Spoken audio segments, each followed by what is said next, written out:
Good morning, everybody. It's 10 o'clock. It's time to begin. And Mhm. welcome to Psalms class. We're going to begin today with Cantonimi singing us in. And right after him, Goldali is going to be sharing an offering. Then we'll break out into study groups, Chiruta, for half an hour. Then we'll come back if there's a couple minutes and just share a little bit about what happened in our groups.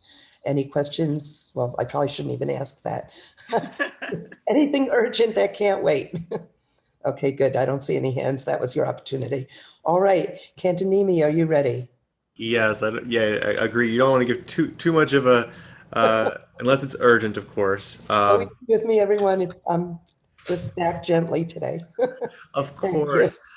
So I actually offered this when we were in Elul last year. This is one of my favorite interpretations of Achat Sha'alti. I know that many people are familiar with like the Achat Sha'alti Meit Adonai, which is a lovely melody. But this is one of my favorite contemporary settings by a singer-songwriter Chava Morel.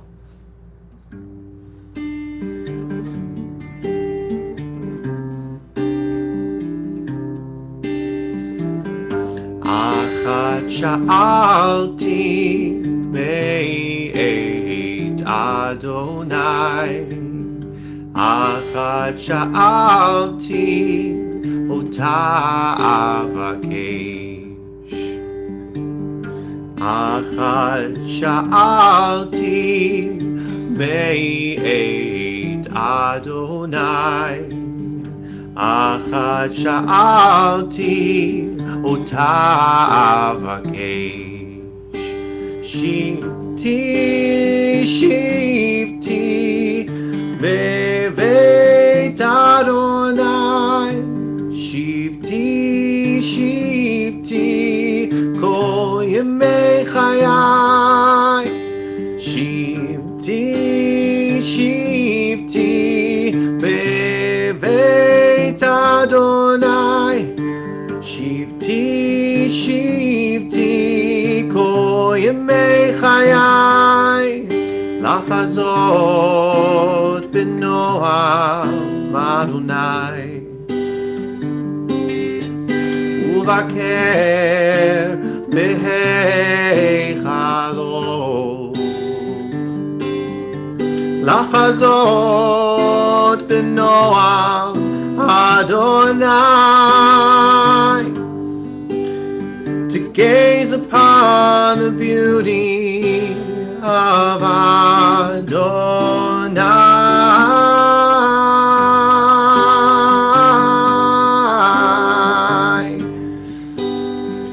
One thing, I ask you, Adonai, to be with me all of my life.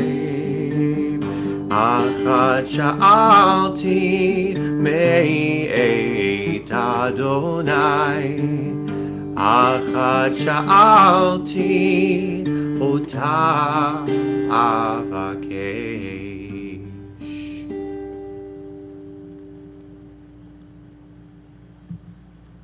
Wow, that was amazing. Thank you so, so much. Okay, Joan, can we get ready to screen share? And Goldali, are you here? Yes, good morning. Thank Good you. morning. I'll cue you to let you know that the work is up when Joan shares it so that you can begin. Stand by for a moment. Thank you. Okay, Goldali, go ahead and begin, please. Thank you. I'm reading this Psalm 27 offering in honor of my mother, Pestel Beckler Semmel, on what would have been her 91st birthday today.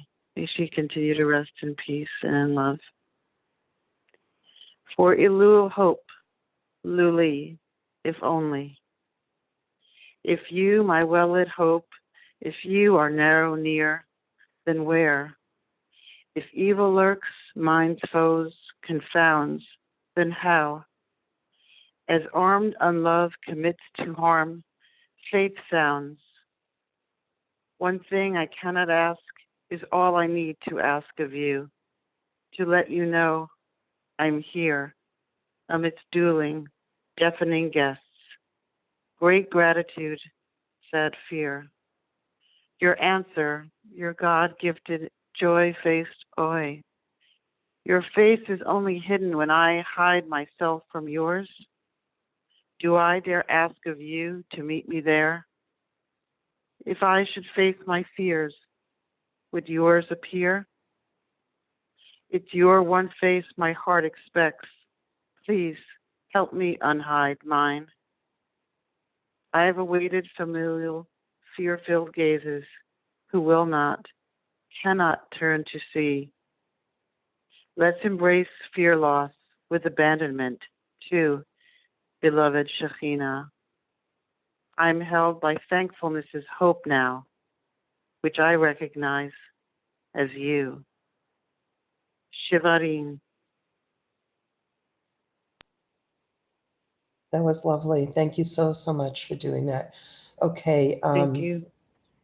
So now we're going to break up into study groups for half an hour or so, and we'll come back and we'll have a few minutes to share as a group. And stand by while Tasha sets that up for us. We're studying what now? Psalm 27 or 28? I thought we're studying Psalm 27, but as ridiculous as this is, I'm leading the group and no one gave me that information. It's Psalm 28 because 28, last year we spent the whole month of Elul studying Psalm 27. So this year, instead of studying it, somebody's doing an offering of Psalm 27 every day. And then otherwise, we're starting off with Psalm 28. And Thanks. Harold sent out the Levy translation to use in Chavruta. Okay, great. Is And also everyone ready? Psalm 28. So Psalm 28. Thank you. Thanks for the support. I appreciate it. We're ready? Okay. Yeah, we're ready. Let's go.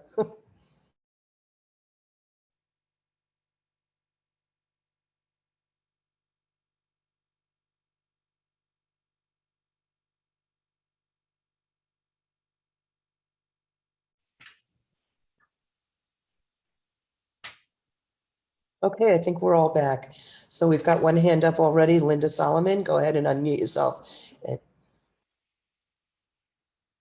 Okay, I had the good fortune to be with Golda Lee, and we talked about many things having to do comparing our lives and the similarities that we had. Aside from the fact that we looked not only at the psalm itself, but I was reading to Golda Lee the notes from Levy, and especially the spiritual application. And we both found that very, very powerful, how he compares this psalm with the feelings that happen for a speaking person when they're in a community of deaf people, and what the communication is like, and the signs that we have to all look for in the universe to hear God's voice and to know that God is listening. So we had a wonderful conversation, and that was a very important part of it. Thanks, Linda. That's great. Okay, anyone else want to share? No little hands? Liz. So I was with Annika and Jeremy, and we talked about a lot of really interesting things. A couple of things that came up was the nature of faith,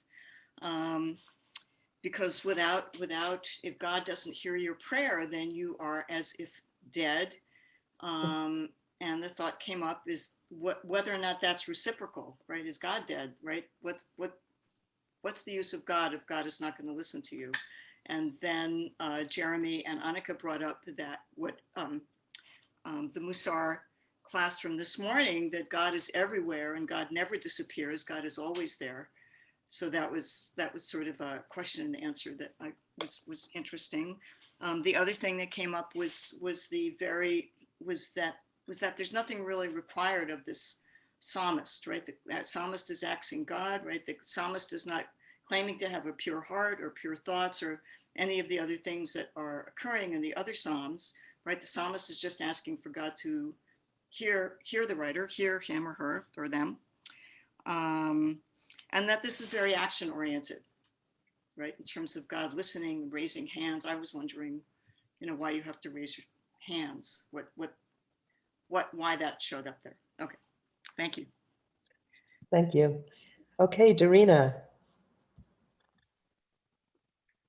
Can you hear me? Yes, perfect. Okay. So I was with Robin and Sumers. I hope that's the correct pronunciation of her name. And we talked about the kind of enemy the narrator is talking about. And it's not doesn't seem to be about going to war this time. It's about the kind of enemy one might have in everyday life or in any kind of situation.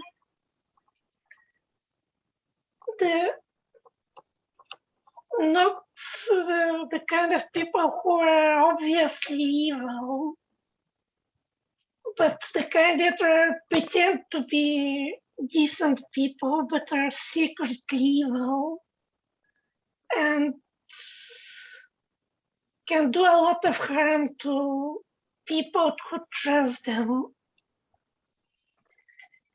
I think it was Robin who said it's the ultimate betrayal. Someone who you trust and believe to be your friend or at least a decent person suddenly turns against you.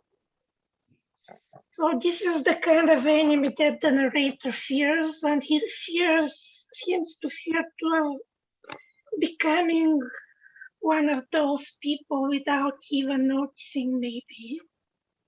So that's part of the prayer. If you go back to the first part, do not allow me to become one of those people if you don't hear my prayers or whatever. Great. Anyone else? And we've got 1 minute to go. So I'm going to wrap up and wishing everybody a blessed and beautiful day. Please stay safe, hydrate, and we'll be back to our normal routine tomorrow. Thanks for your patience. Thanks for Good being job, Thanks for being Annika. quiet. Thank Annika.